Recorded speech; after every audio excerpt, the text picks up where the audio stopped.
तो students, non homogeneous differential equation with constant coefficients की इस सीरीज़ में पिछली वीडियो में हमने बात की थी कि अगर function of D of y बराबर एक्स टाइप का नॉन होमोजीनियस डिफरेंशियल इक्वेशन दिया गया है विद कांस्टेंट कोफिशिएंट्स, तो हमने बात की थी कि अगर x की जगह पे e पावर x हो तो उस तरीके का डिफरेंशियल इक्वेशन हम लोग कैसे सॉल्व करते हैं।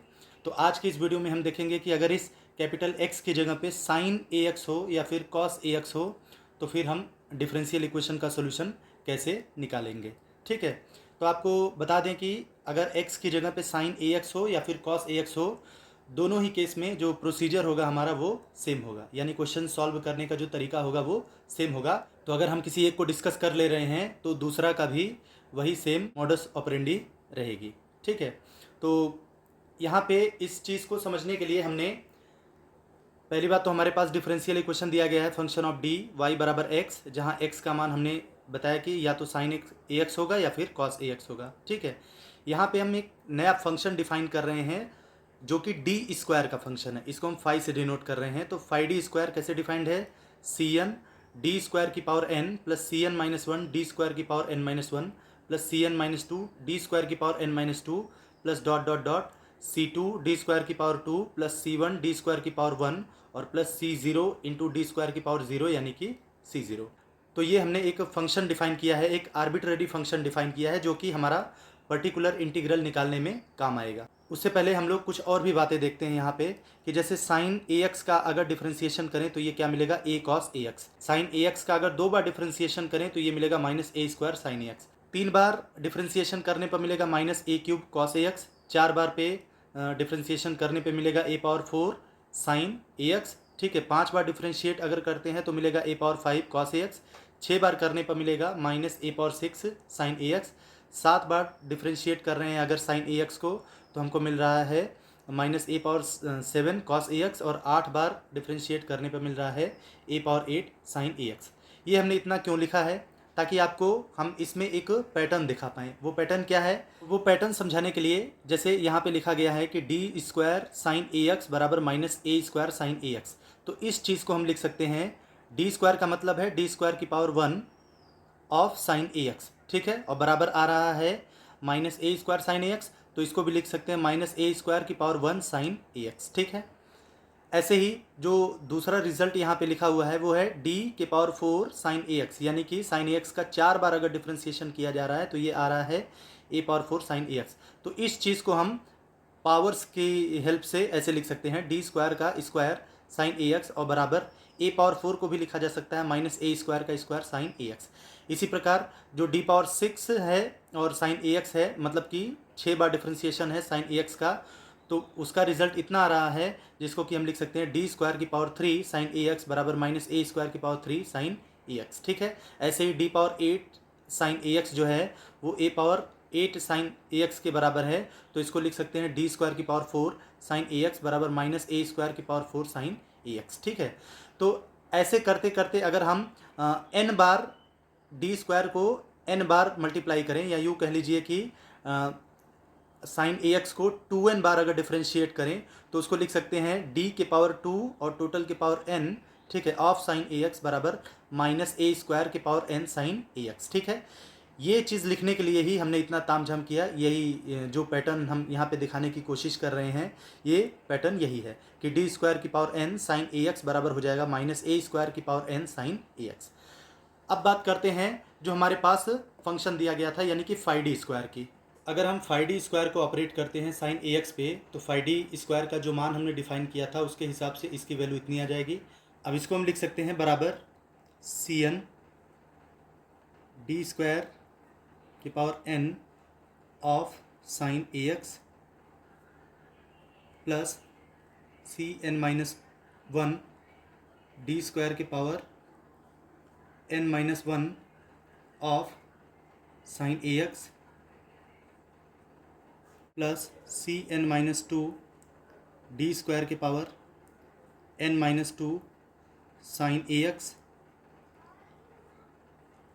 Plus dot dot dot C two D square की power 2 sine a x plus C one D square के पावर 1 साइन ए एक्स और plus C0 sign a x. ठीक है, अब इसको हम क्या लिख सकते हैं, जो पीछे हमने जो डिफ्रेंसिएशन किया था साइन ए एक्स का, जो अलग अलग डिफ्रेंसिएशन हमने किए थे 1 बार 2 बार 3 बार, उस पैटर्न पे इसको हम क्या लिख सकते हैं, इसको लिख सकते हैं बराबर Cn, ठीक है, माइनस ए स्क्वायर की power n sine a x plus Cn minus 1 minus a square के पावर n माइनस 1 फिर साइन ए एक्स फिर plus Cn minus 2 minus a square की power n minus 2 sine a x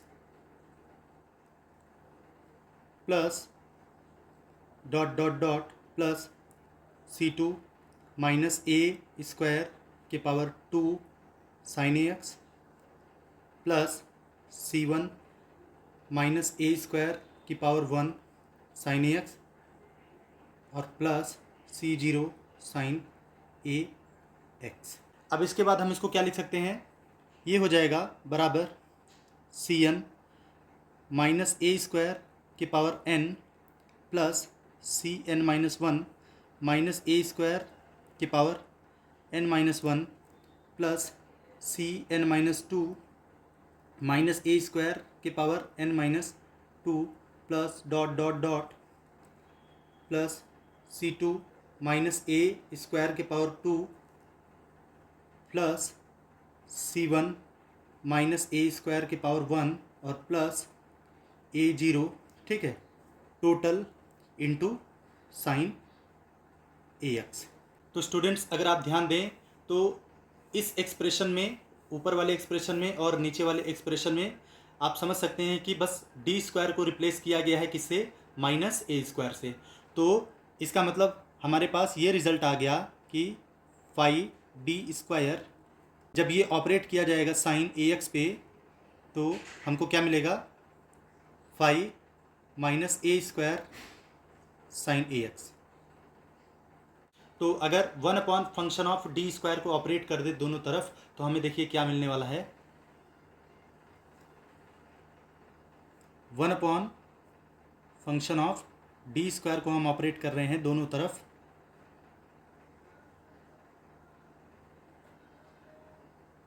ठीक है। तो इस side तो हो जाएगा 1 upon function of D square of function of D square operated upon by sine a x, और इस साइड हो जाएगा 1 upon function of D square of function of minus a square into sine a x. तो जैसा कि हमें पहले से पता है कि अगर phi D square sine a x पे ऑपरेट किया गया है और फिर ये पूरे पर इसका रेसिप्रोकल यानी कि 1 upon phi D square operate किया गया है, तो इसका मतलब ये है कि केवल हमारे पास इसकी वैल्यू आ जाएगी साइन ए एक्स। तो हम लिख सकते हैं साइन ए एक्स, ऐसा इसलिए होगा क्योंकि फाई डी स्क्वायर और 1 अपॉन फाई डी स्क्वायर ये दोनों एक दूसरे के इन्वर्स ऑपरेटर होंगे, ठीक है। तो इस साइड हो जाएगा साइन ए एक्स, और जो फाई माइनस ए स्क्वायर है ये तो एक नंबर जैसा होगा तो इसको हम इस साइड ला सकते हैं, तो into 1 upon phi minus a square, और ये किसके बराबर हो जाएगा, 1 upon phi D square into sine a x, ठीक है। तो इसको हम ऐसे लिख सकते हैं कि 1 upon function of D square ये जब ऑपरेट किया जाएगा किस पे, साइन ए एक्स पे, तो हमको रिजल्ट क्या मिलेगा, 1 upon function of minus a square sine a x. तो स्टूडेंट्स इस तरीके से हम देख सकते हैं कि अगर 1 upon phi D square operate किया जा रहा है साइन ए एक्स पे तो उसकी वैल्यू कितनी आएगी, 1 upon phi minus a square sine a x, यानी डी स्क्वायर को रिप्लेस कर देंगे किससे, माइनस ए स्क्वायर से। इसी तरीके से ये तो हमने साइन ए एक्स लेकर चला है, अगर हम कॉस ए एक्स लेकर चले होते तब क्या था, तब भी हम लिखते 1 अपॉन फाई डी स्क्वायर, ठीक है, और ये पूरा ऑपरेट किया जाता अगर कॉस ए एक्स पे तो इसकी वैल्यू कितनी मिलती, 1 upon phi minus a square cos A x, ठीक है।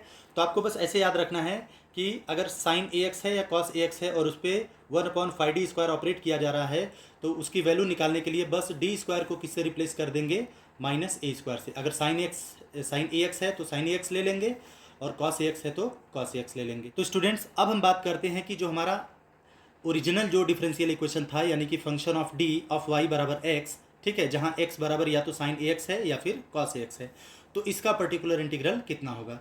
तो परिभाषा के हिसाब से इसका पर्टिकुलर इंटीग्रल क्या होगा, 1 function of D of x.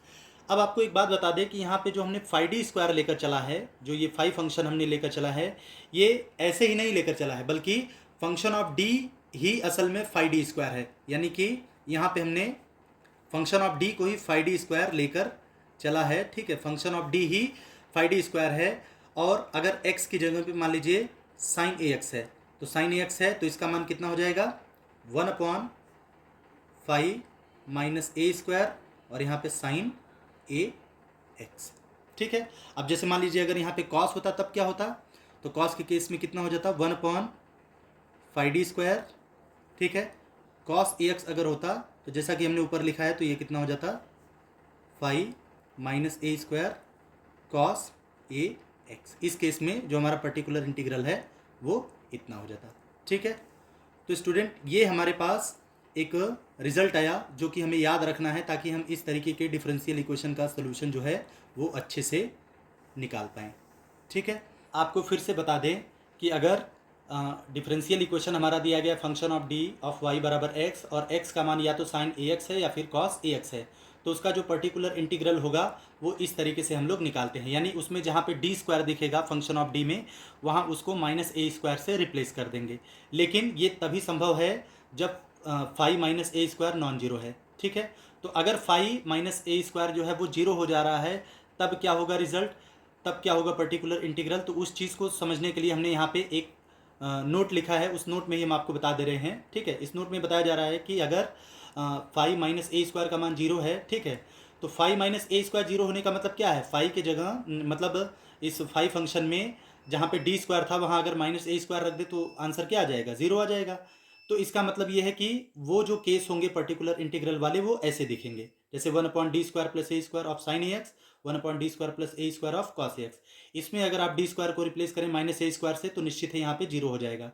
तो ये वो केस हो गया जिसमें 5 - a² क्या आ जा रहा है, जीरो। यहाँ पे भी वही बात है। तो इसको याद रखने का तरीका क्या है, आपको बस सीधे लिखना है, साइन वाले में लिखना है x/2 integration sign a x D x, जो कि कितना हो जाएगा, -x/2a cos ax। और इस केस में कितना हो जाएगा, इसमें भी आपको ऐसे याद रखना है, x/2 integration cos ax dx, ठीक है, जो कि हो जाएगा x/2a sin ax, ठीक है। तो इस तरीके से हम देख सकते हैं कि अगर function of D of y बराबर एक्स दिया गया है डिफरेंशियल इक्वेशन, जिसमें एक्स का मान या तो साइन ए एक्स है या फिर कॉस ए एक्स है, तो उसका जो पर्टिकुलर इंटीग्रल निकालना है, बस हमको इतना याद रखना है कि जहाँ जहाँ पे d² आपको दिखेगा वहाँ पे -a² रख देना है। लेकिन आपको ध्यान रखना है कि ऐसा करने पर जो डिनोमिनेटर आए वो जीरो नहीं होना चाहिए। अगर डिनोमिनेटर जीरो आ जा रहा है तो फिर हम इस तरीके से सॉल्व करेंगे। एक चीज़ आपको हम और बता दें, ऐसा हो सकता है कि इक्वेशन में केवल d² न दे करके d³ हो, d⁴ हो, d⁵ हो, तो बस आपको इतना याद रखना है कि d² को किससे रिप्लेस करना है, -a² से। तो अगर d² -a² से रिप्लेस हो रहा है तो इसका मतलब d³ किससे होगा, -a² इंटू d से, ठीक है। d⁴ किससे रिप्लेस होगा, d⁴ किससे रिप्लेस होगा, इसको लिख सकते हैं कितना, d² का होल स्क्वायर यानी -a² का होल स्क्वायर यानी a⁴। तो इस तरीके से d की जो भी पावर होगी उन सारी पावर्स को d² के टर्म्स में लिख लेंगे, उसके बाद d² को रिप्लेस कर देंगे -a² से, और हमारा काम बन जाएगा। कुछ क्वेश्चंस देखते हैं जिससे हमको ये जो बात है वो और अच्छे से क्लियर हो जाएगी। तो ये रहा हमारे पास पहला क्वेश्चन, d² + 1 ऑफ y बराबर cos 2x, ठीक है। इसको सॉल्व करते हैं। तो वही हमारा पुराना फंडा, सबसे पहले ऑक्सिलरी इक्वेशन लिखेंगे, तो d² + 1 = 0, इसके रूट्स आ गए d = ±i। तो कॉम्प्लीमेंट्री फंक्शन क्या हो जाएगा, कॉम्प्लीमेंट्री फंक्शन आएगा हमारे पास c1 cos x + c2 sin x, ठीक है, अब बात करते हैं पर्टिकुलर इंटीग्रल की। तो पर्टिकुलर इंटीग्रल क्या है? 1 function of D of x, यानी कि 1 फंक्शन ऑफ डी की जगह क्या लिख देंगे? d² + 1। तो d² + 1 ऑफ एक्स की जगह पे कितना है? cos 2x। ये cos ax के फॉर्मेट का है, इसका मतलब a की जगह पे कितना है? 2। a² का मान हुआ 4, यानी हमको d² को रिप्लेस करना होगा किससे? -a² से, यानी कि -4 से। तो इसमें जहाँ पे d² दिख रहा है वहाँ पे -4 रख दें, हमारा आंसर आ जाएगा, जो कि कितना हो जाएगा? 1/d² को रिप्लेस करेंगे -4 से, तो -4 + 1, इसके बाद यहाँ पे cos 2x। ठीक है, तो ये कितना हो जाएगा? बराबर -1/3 cos 2x। तो इस प्रकार हमने इसका पर्टिकुलर इंटीग्रल निकाल लिया। तो हमारा जनरल सोल्यूशन क्या हो जाएगा?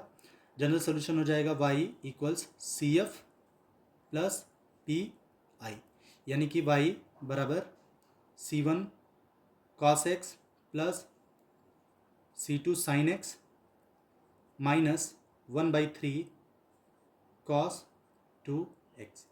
ये हो गया हमारा इस दिए गए डिफरेंशियल इक्वेशन का general solution.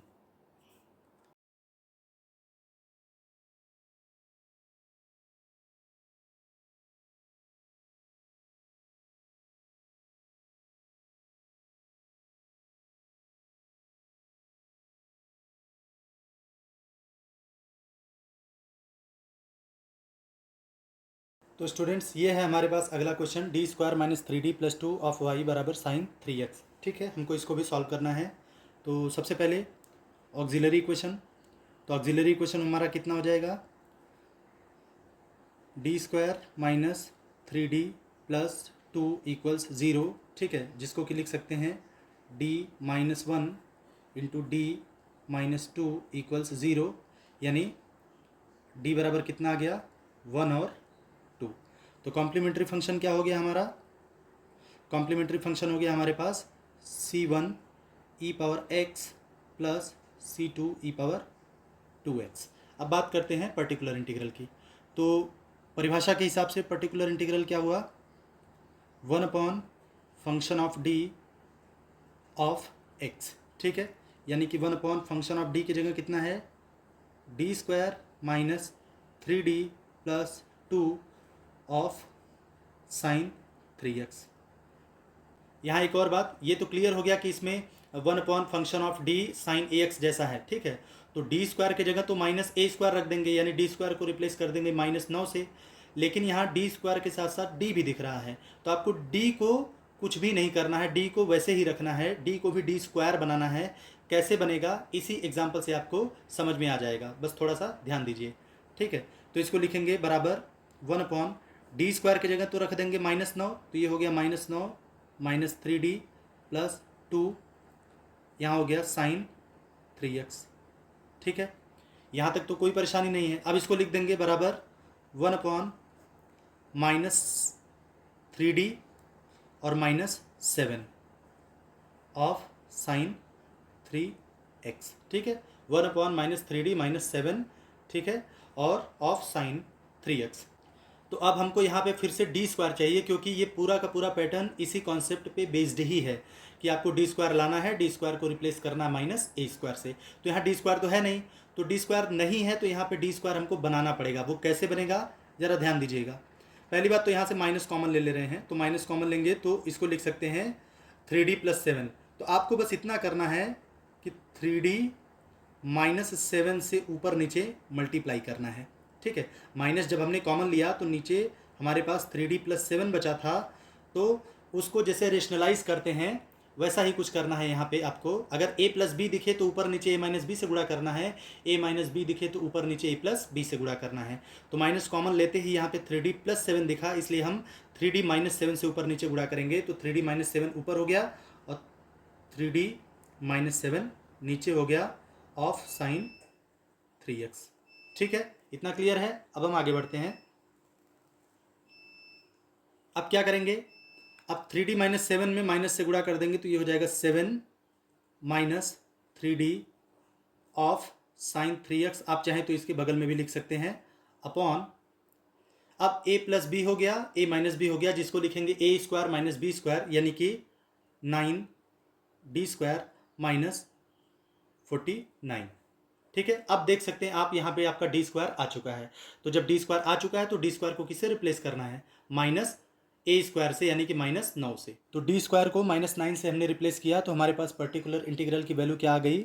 7 - 3d of sine 3x upon -81 -49। ठीक है, यानी कि इसको लिख सकते हैं कितना, माइनस से अगर मल्टीप्लाई कर दें तो ऊपर फिर से साइन चेंज हो जाएगा, जिसको लिख सकते हैं 3d - 7 of sine 3x upon, ये कितना हो जाएगा?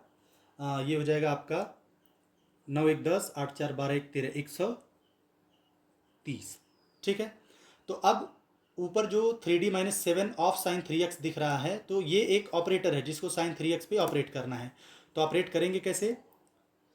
वही हमारा पुराना तरीका, इसको लिखेंगे बराबर 3 into D of sine 3x minus 7 sine 3x। ठीक है, 7 तो कोई ऑपरेटर है नहीं, वो तो एक नंबर है, तो साइन 3x के साथ उसको लिखेंगे तो मल्टीप्लाई हो जाएगा। ठीक है, तो इसलिए 7 साइन 3x अपॉन 130। तो ये हो जाएगा डी ऑफ साइन 3x का मतलब साइन 3x का एक बार अवकलन। तो कितना हो जाएगा वो?